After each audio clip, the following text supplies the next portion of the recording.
Assalamualaikum warahmatullahi wabarakatuh.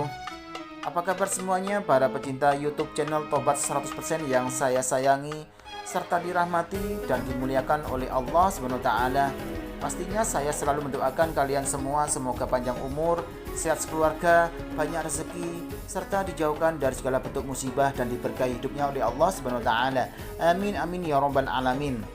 Selamat datang dan selamat mencari ilmu pengetahuan tentang Islam di YouTube channel Tobat 100%. Kali ini akan membahas tentang Nabi Zulkifli dianggap sebagai Buddha. Jangan keliru, inilah jawaban sebenarnya. Namun sebelum saya membahasnya, alangkah baiknya buat kalian yang masih belum mendukung YouTube channel Tobat 100% ini, segera dukung dengan cara tekan tombol like dan subscribe seperti berikut ini, agar kalian tidak tertinggal informasi mengenai ilmu pengetahuan tentang Islam serta amalan zikir wirid sesuai dengan ajaran Rasulullah SAW. Baik, terima kasih atas dukungannya. Semoga kebaikan kalian dibalas oleh Allah SWT. Amin amin ya rabbal alamin. Nabi Zulkifli dianggap sebagai Buddha. Jangan keliru, inilah jawaban sebenarnya. Nabi Zulkifli merupakan salah satu nabi yang diutus Allah ke muka bumi, meski memang tidak begitu terkenal seperti Nabi Ibrahim ataupun Nabi Muhammad.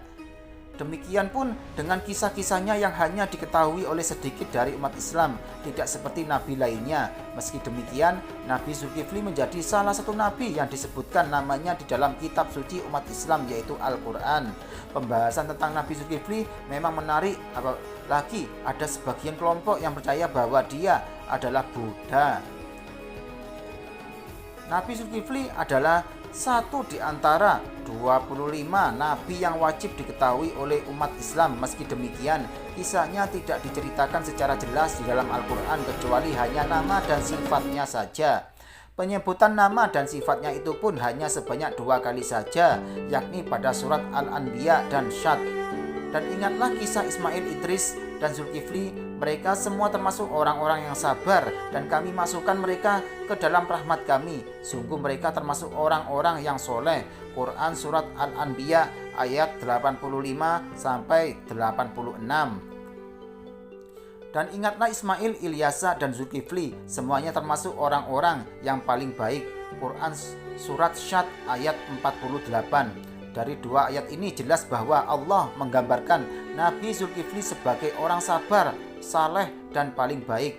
Penggambaran tentang sosok Nabi ini pasti bukan tanpa alasan, karena dalam lembaran sejarah masa lampau, Zulkifli pernah diuji dengan kekuasaan dan merasakan bagaimana beratnya menjadi seorang raja sekaligus Nabi. Saat menjadi raja, Zulkifli memang dikenal sebagai pemimpin yang jujur, adil, amanah, dan bijaksana. Ia lebih mementingkan kehidupan rakyatnya daripada diri dan keluarganya sendiri. Ia pun tak pernah lalai dalam menjalankan tugas dan tanggung jawab kepemimpinannya, serta selalu memastikan kebutuhan rakyatnya terpenuhi secara adil tanpa memandang golongan. Selain itu, dia juga dikenal sebagai pemimpin yang teguh, selalu memenuhi janji dan sabar dalam menghadapi setiap masalah. Lalu bagaimana dengan dugaan yang menganggap bahwa Nabi Zulkifli adalah sang Buddha? Sebagai pembuka, menurut catatan sejarah yang dibuka, Zulkifli bukanlah nama asli tapi sebuah julukan yang disematkan kepadanya oleh seorang raja yang hidup di zamannya.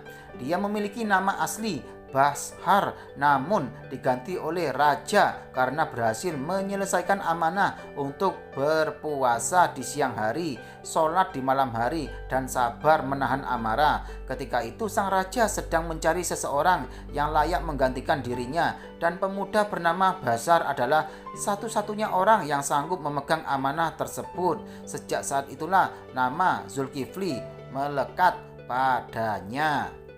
Sedangkan Buddha menurut pandangan kaum Buddhis bukanlah sosok Tuhan yang disembah, melainkan orang suci yang telah memperoleh pencerahan batin secara sempurna. Ia juga tidak bersifat tunggal. Dengan kata lain, Buddha bukan cuma satu orang saja, tapi ada banyak, dengan peran selayaknya seorang nabi dalam agama samawi. Buddha disebut mirip dengan nabi karena ia hadir untuk membimbing dan menuntun jalan kepada umat manusia. Setidaknya ada 28 Buddha dalam keyakinan kaum Buddhis. Salah satunya yakni Siddhartha Gautama yang lebih dikenal dengan sebutan Buddha Gautama. Siddhartha Gautama inilah yang kemudian diidentikan dengan Nabi Zulkifli oleh sebagian kalangan. Dugaan mereka, nama Zulkifli tak lain adalah sebutan dari Kapilavatthu, yaitu nama tempat di mana Gautama muda dilahirkan. Untuk menguatkannya, sebagian kalangan pun mengaitkannya dengan keterangan yang tertulis di dalam Al-Quran. Demi buah tin dan buah zaitun, demi gunung Sinai dan demi negeri Mekah yang aman ini, sungguh kami telah menciptakan manusia dalam bentuk yang sebaik-baiknya. Quran Surat At-Tin ayat 1 hingga 4.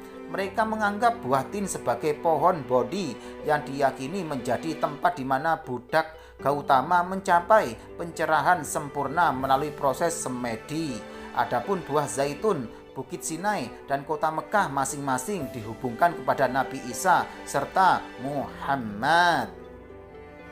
Terlepas dari adanya anggapan soal Nabi Zulkifli yang diklaim sebagai Buddha, yang pasti Nabi Zulkifli adalah seorang Muslim. Sebab dalam sejarah kenabian, mulai dari Adam sampai Muhammad, semuanya mengajarkan nilai yang sama, yakni menyembah dan berserah diri kepada Tuhan yang satu, yaitu Allah SWT.